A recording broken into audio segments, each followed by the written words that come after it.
Hello there everyone, welcome back to the channel. My name is Elliot Webber and welcome to something that is very different to the content I usually make.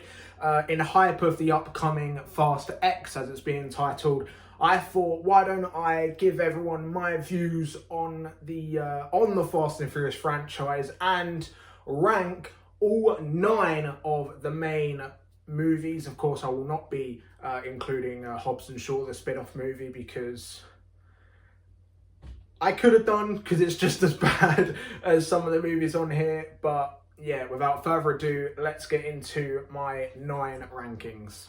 Now, we're going to start this off in ascending order, so essentially my worst from my personal favourite. And, well, at number 9 is the most recent Fast and Furious movie, F9, or Fast and Furious 9, or whatever they called it when it came out. This one, which I've literally just finished watching before recording this, I'm going to be honest, this is 1000% the worst in the franchise. It's definitely a movie that is honestly disrespectful to some of the original movies. Of course, it genuinely felt like a Marvel movie, which, whilst yes, I'm a big fan of the MCU and the Marvel stuff, this should not be a superhero flick, and that's genuinely what it felt like. We had, like, we had rocket cars, we had, redefining the laws of physics and the laws of gravity, and then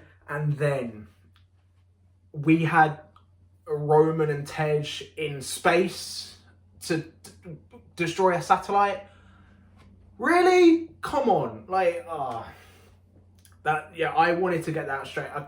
Cars in space. This one to me just feels like a massive slap in the face to the OG fans who have been watching this since the very start. Of course, I wasn't born when the first 2 were made, but I hold those first 2 movies to, in fact, the first 3 movies to a high account, and I will talk about those later, of course. So yeah, this 9th one, there is a lot to talk about. There's not much good from this movie. It's just 2 hours of stupidity, I think. I think John Cena's introduction is okay. I think he does an okay job with the material he's given, but as we know, the majority of actors coming out of WWE aren't very good. I'd say the best actor to come out of WWE is, of course, Dave Bautista.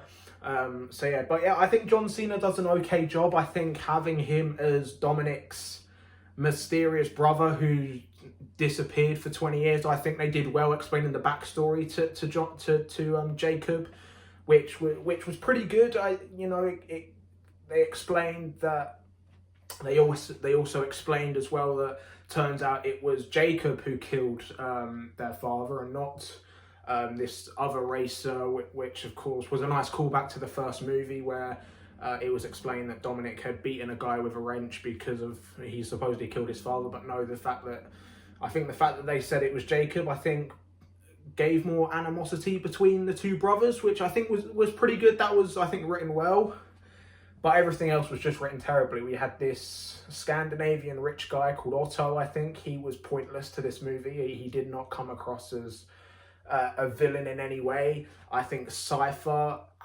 didn't have much to do in this movie, and she felt really out of place. So yeah, again, there's more bad than good in this movie. And now, this is one thing that I really wanted to talk about, was the return of Sean Boswell, or Lucas Black, the actor. Of course, as we know, he was known for being the lead role in Tokyo Drift. It was great to see him and Twinkie come back. Of course, that iconic duo from the 3rd movie. It was great to see them back, but then the way they brought them back was dumb. It was so stupid.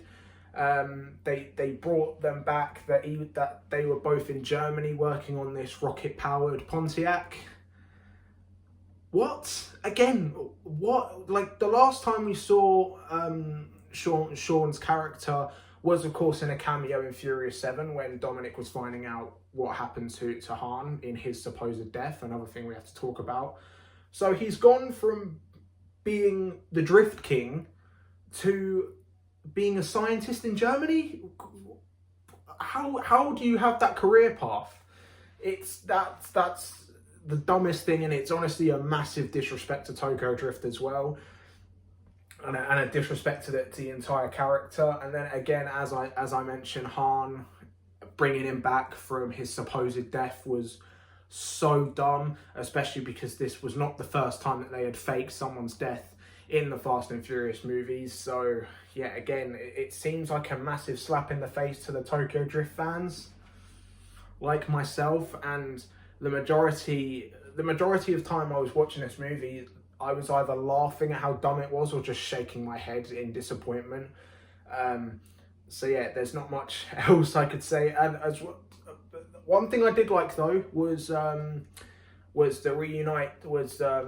Boswell's character and Han being reunited, because of course they hadn't seen each other since Han's supposed death in the third film. So it was great to see those two reunite.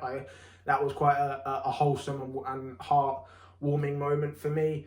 But other than that, this was just not a good movie. And after watching this, I'm not really hyped for the 10th one, but yeah, I'll watch that one with an open mind. So yeah, at number 9, it's Fast and Furious 9. Now, let's talk about number 8 on my list. So number 8 on my rankings, and this one I think might shock a few people, but number 8 on my list is Fast and Furious 4, or just Fast and Furious as it was titled. Simply put, this movie was boring. I think, there's nothing special about it. I like, they just did some things that I didn't understand, or just, as I say, like the majority of this movie was boring. Not bad, just boring. Like I struggled to watch, to be, I couldn't take interest into this movie because nothing happens for an hour and a half. Of course, we've got the first 10-15 minutes where we try to figure out what's been happening, because of course we didn't see Paul Walker or Vin Diesel's characters in Tokyo Drift, apart from when Vin Diesel made a cameo right at the end.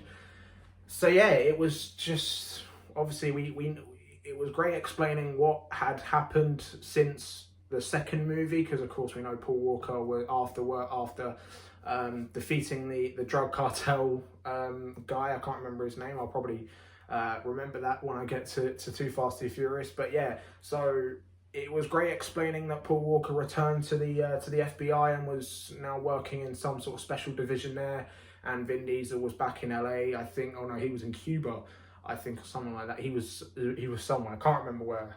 Oh no, the Dominican Republic, there we go. So he was in the Dominican Republic, just living a quiet life until they again supposedly killed off Letty, which I think was a good scene, and that was okay. Of course, Dominic coming back to LA to figure out what had actually happened to Letty, I think that was good.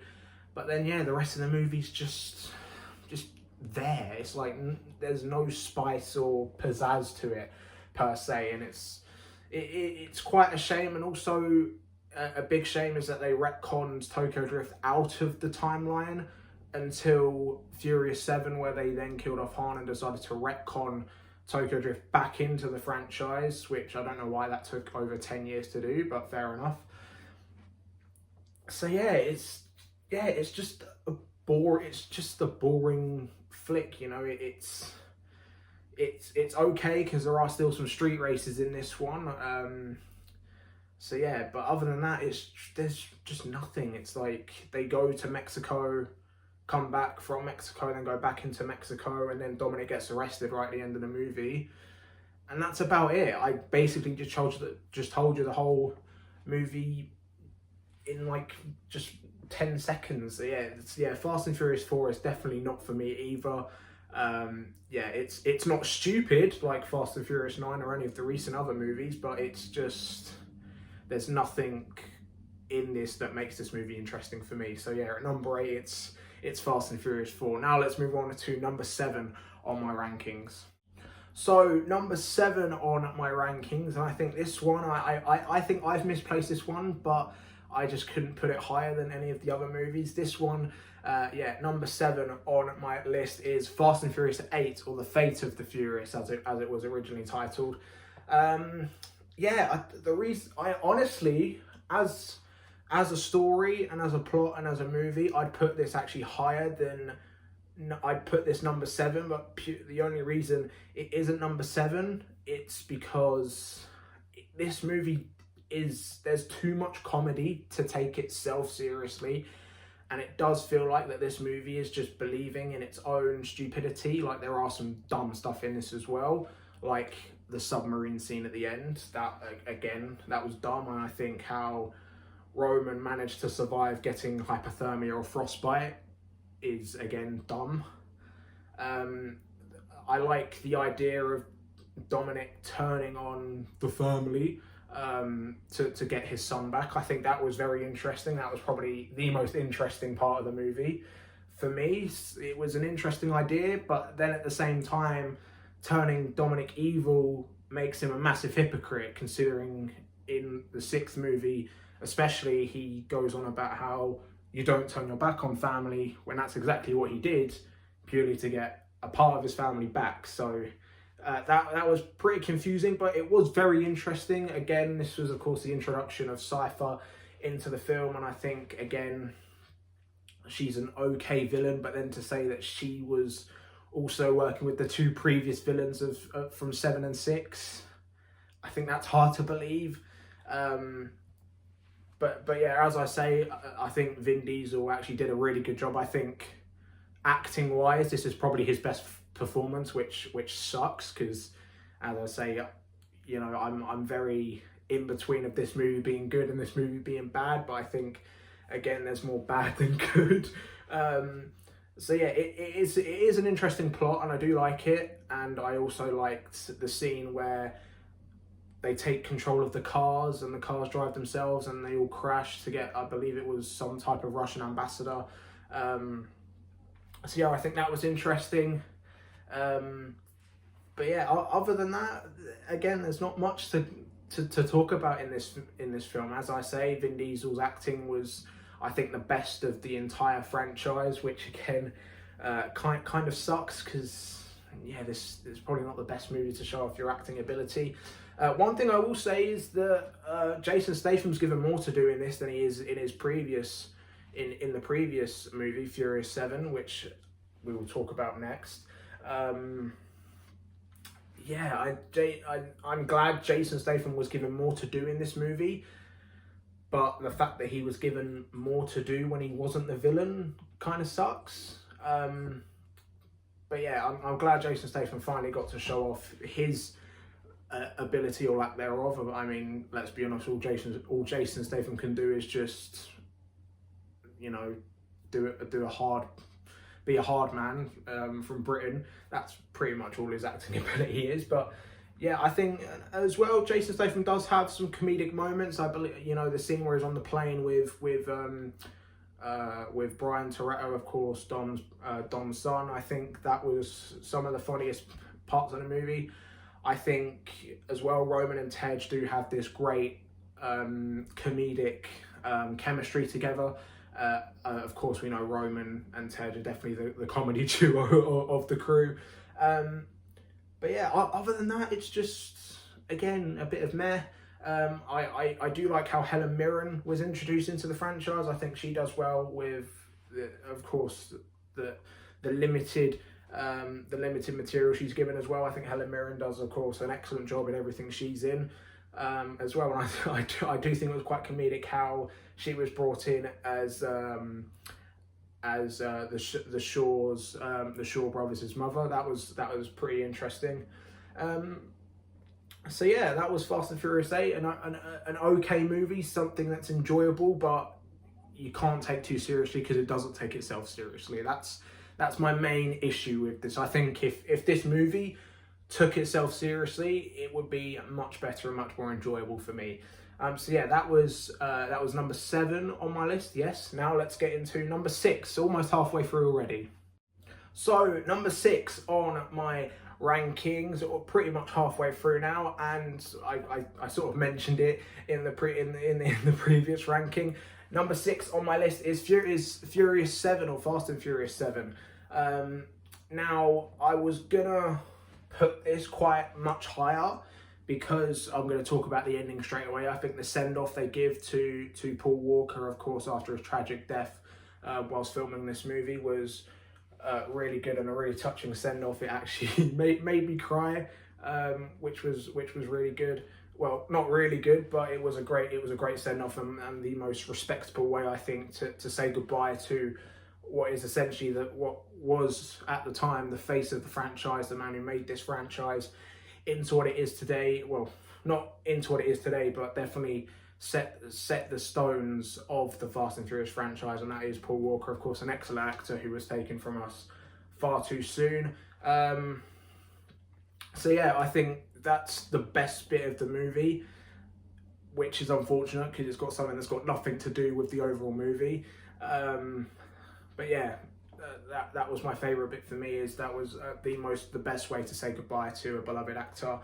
As for the rest of the movie, this for me is when these movies start getting dumb and stupid. I think all of the movies beforehand, so the first 6, yes, most of them were dumb, but they were believable dumb. This is when it starts getting into the unbelievable stage of how on earth is that possible in real life, because the majority of the stunts nowadays aren't possible in real life without CGI at least. But yeah, I'm going to talk about Jason Statham again. Of course, I mentioned in the 8th one he was given more to do, because with this one, he does nothing at all in this movie other than show up, which, as a guy who's supposed to be this more powerful villain than his brother, who was a pretty good villain in the 6th one, Jason Statham's given nothing to do other than just show up. Like it's like he gets a participation award. He just gets paid to show up, which is probably what happened behind the scenes with Jason Statham. I think he's like, it's so infuriating, because of course we all know that, you know, in most American movies that the British are the villains, and again I'll talk about that in the 6th one. Yeah, Jason Statham isn't given a lot to do, and again, of course, this movie is probably more iconic for the scenes in Dubai, which again seem pointless. They need to get I can't actually remember what they had to do, but they had to get something that was installed into the Lykan Hypersport hypercar. And of course, then we now know the iconic scenes of the Lykan just going through the buildings in Dubai. Again, unbelievable, because that just defies the laws of gravity, because of the trajectory and the speed. That would not be possible unless you were going fast enough, of course. So yeah, pretty dumb. That for me, I wasn't a huge fan of, and of course this is for me the first movie where they sort of cut away, completely forgetting about the street racing, because I genuinely cannot remember any street races in this movie whatsoever, which again sucks, because we all know what the original movies were about. So yeah, Jason Statham's not given much to do. I think the most entertaining bit was probably the fight between Ronda Rousey and Letty, or Michelle Rodriguez. I think those two do a great job, but then at the same time, Letty, a street racer, managing to put up a fight against Ronda freaking Rousey, like, come on, really?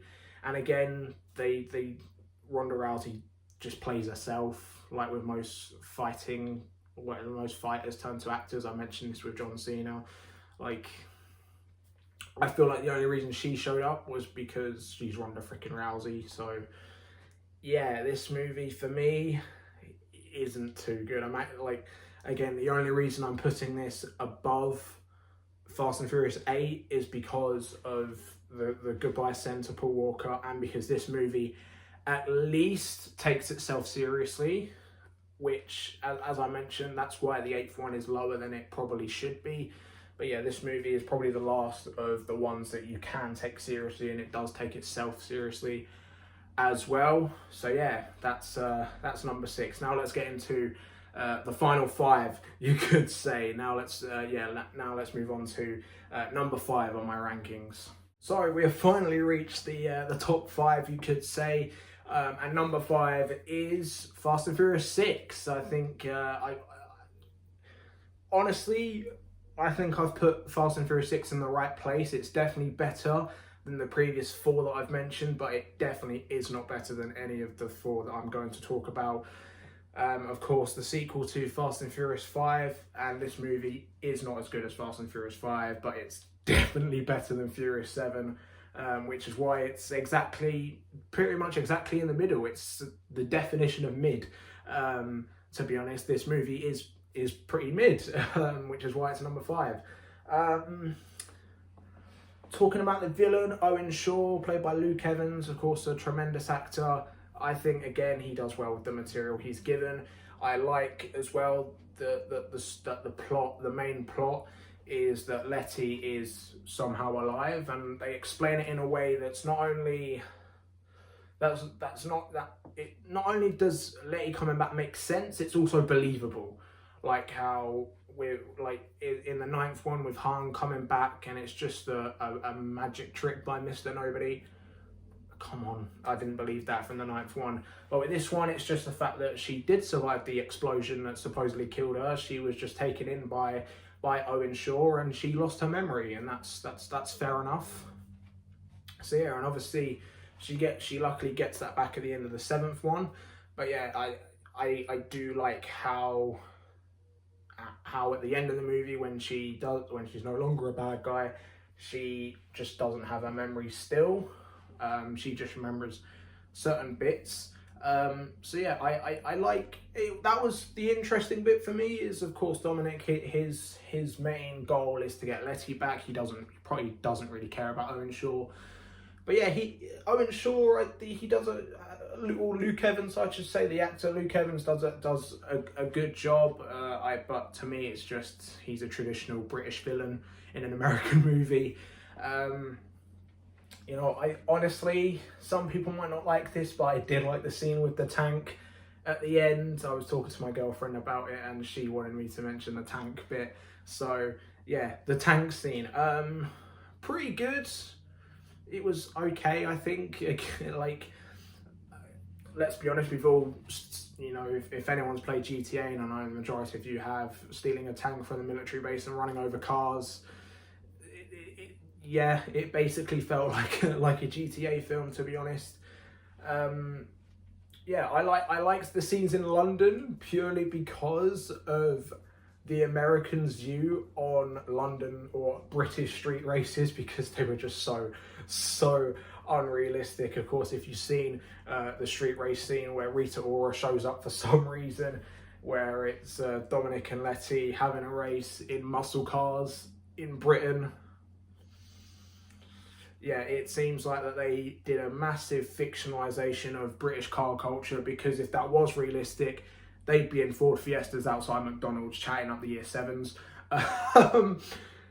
Yeah, I think, as I mentioned, it's Furious 6 and Furious 7 where they start to get a bit stupid.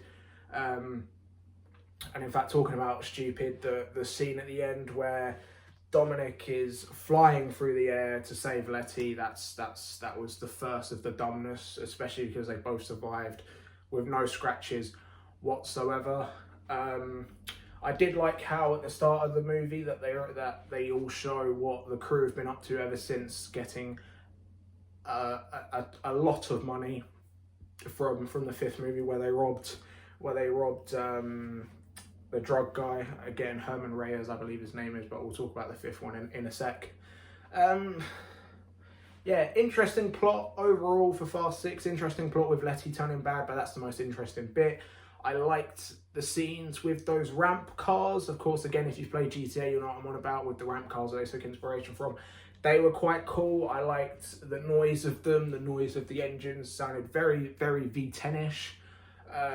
Obviously from the F1 days, very, very, very V10-like, which I liked. I'm pretty sure they were V10s as well, but again, correct me if I'm wrong. Yeah, other than that, interesting plot. You know, some dumb stunts, but then, yeah, that's about it.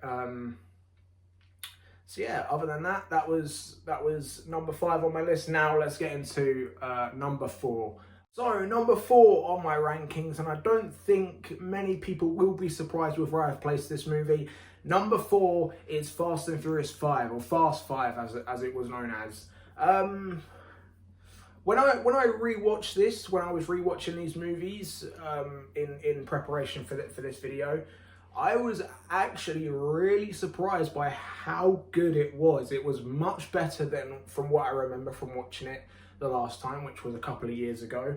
Yeah, I was very surprised. I think it it does really good with the story, and that is of course Dominic, Brian, and Mia are all on the run after at the end of the fourth movie where Dominic gets arrested. They all break Dom out of prison, and then they go to Brazil, where we see the return of Vince from the first one. That was pretty good.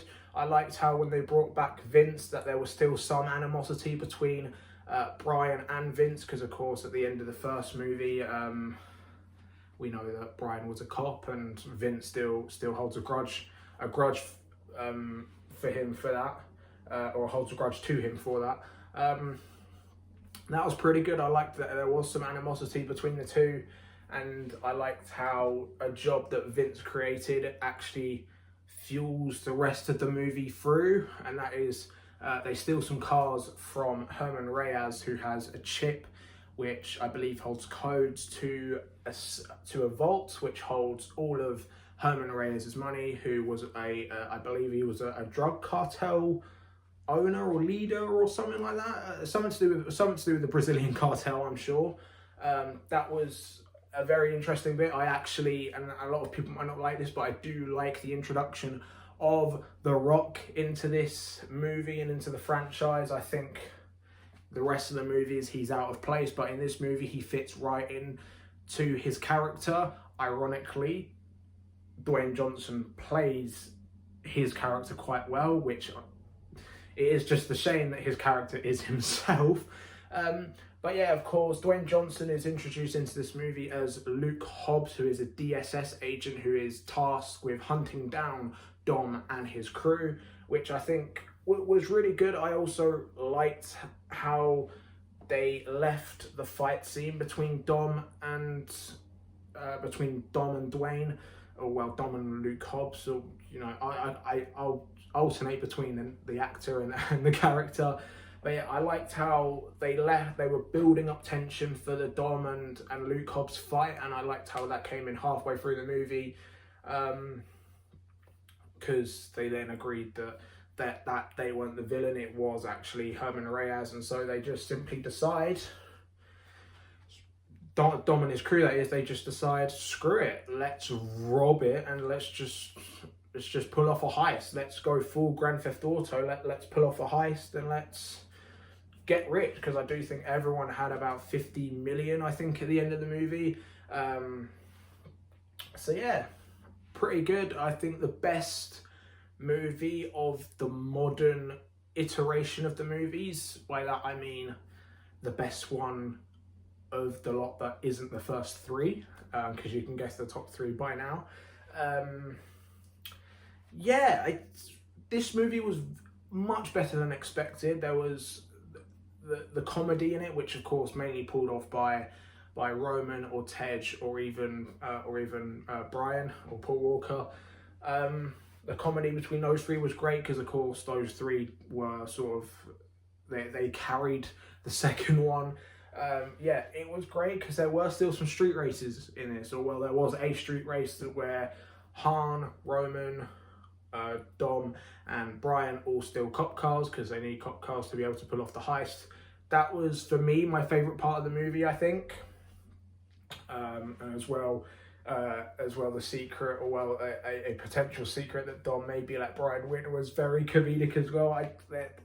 Some of the comedy in this franchise is very hit or miss, because they have to execute it properly, and I think the comedy in this one was executed in the right way and at the right time, whereas in the latter movies they weren't. So yeah, this movie was pretty good, and honestly, this is the movie that kind of gets me excited for Fast 10, but then it also doesn't, because of the ninth one. Of course, if you don't know already, Herman Reyes' son, Dante, I believe his name is, will be the villain in Fast 10, which is why I'm kind of excited, but I'm kind of not, because this will be sort of a little bit of a sequel to Fast 5, Fast 10. So yeah, overall, good movie, 100%. I think they executed the heist, the spy heist stuff, and then also still iterating some of the cars. I liked how that when that when Brian and Mia enter Brazil, they are driving the original Nissan Skyline, which I think is a nice touching fit, because of course we know that Brian's character is well known with Skylines, of course the R34 and the R35 as well. So yeah, that's Fast 5. Now let's move into the top 3. So the top 3, and of course if you haven't guessed already, the top 3, I'm not going to say in which order, but of course the top 3 on my list is the original 3, that being 1, 2 and 3, of course being the original Fast and Furious, Too Fast, Too Furious and Tokyo Drift. They are my top 3, but which order? You're going to find out. So number 3 on my list is the original Fast and Furious movie. I might get a bit of hate, because I know in some people's eyes that this movie is the best movie because it's the original, but for me, it's not the best for me. It's not my personal favorite. You can disagree with me. These are just my personal rankings. So yeah, the original Fast and Furious. There is a massive gap though between 3 and 4, 100% in this. Of course, we know this was when the movies were simple and just about, or not, they weren't completely about cars. One thing I will mention is that the first 3 were still kind of stupid. Like, this first movie was about DVD players. Like, you can't say that's not stupid. But yeah, again, I know why people love these movies, and that is the element of street racing. They, of course, popularised the JDM car, I think, and they popularised having neon kits on the bottom of your car and having underglow and having these wacky bumpers and spoilers and everything. They idolized, or not idol, but they made the JDM car iconic because of these movies, or at least that's how I think it happened, in my opinion. Of course, for those of you who know me, I'm a massive fan of JDM cars, and yeah, I do get a tiny bit excited when seeing the Toyota Supra in this. But really, really good movie. Everyone knows the iconic storyline behind this. Of course, undercover cop Brian is sent to hunt down someone who has been stealing DVD players. That, of course, was being the Dominic Toretto crew, or the family. Yeah, there's not much else to say. This movie 100% is sort of the pace setter, you could say. This movie created the franchise. I don't think it should have been a bigger franchise as it is, but yeah, this movie 100%. There's not much to dislike about this movie, to be honest. I'm trying to hide my bias, but this movie is phenomenal. Of course, all the JDM cars, other than Jesse's VW Jetta. Yeah, a great movie. The acting is actually pretty solid as well. Everything about this, I can't really think of anything to dislike. But yeah, why is this movie number 3 and not number 1, you say? Well, it would make sense if I explained it in number 2 and number 1. I just don't think this movie is as good as the second one, and I'm going to talk about my number 1 as well. So yeah, that's basically it. My number 3 is the original Fast and Furious movie. I think the reason why this isn't number 1 is that it doesn't feel connected to the ongoing movies that were to come, and that was obviously Dominic Toretto, or Vin Diesel, was not willing to show up for the second movie, which again sucks, and I think that's why this one's placed at number 3. It's because it doesn't, it feels like its own movie, which is pretty good. Well, obviously it is its own movie to start with, but yeah, it's just, I just personally think that the other 2 movies are better. Again, you can disagree with me if you want. These are just my personal rankings, and I'm fine if you think I'm wrong. It's fine. Just don't get aggressive in the comments. So yeah, number 3 was the original Fast and Furious. Now let's move on to number 2 on my list. So we're getting to the end now. Number 2 on my list, and this one is very fitting. Number 2 on my rankings list is Too Fast, Too Furious, yet the sequel to the original. And honestly, halfway in between recording number 3 and this one, the reason why this one isn't also number 1 is because it feels like it's its own movie. There's no connection between the first one and this one, which is why those two are put lower down. Again, please don't hate me. But yeah, this movie is, I genuinely prefer this movie over the first one as well. As I mentioned from the fifth one, the comedic and also the brotherly chemistry that Roman and Brian have is just second to none. I think they both play off each other really well in comedic and also in some emotional scenes. I know there's a scene where they talk about what they did after they split up and went their separate ways from their friendship, and how that Roman went to prison for something Brian supposedly did. I don't think they actually explained what happened. But yeah, again, I love this movie. This for me has the coolest car stunts by far. I love that. You know, my favourite scenes are the two car scramble scenes. Of course, the original one from the first race where they're all escaping, and then of course Brian gets caught in his R34 Skyline and he crashed the Skyline. How could he do that? The Skyline. Yeah, that's another reason why this one is put higher than the original, because this one has the R34 Skyline, one of my favourite JDM cars.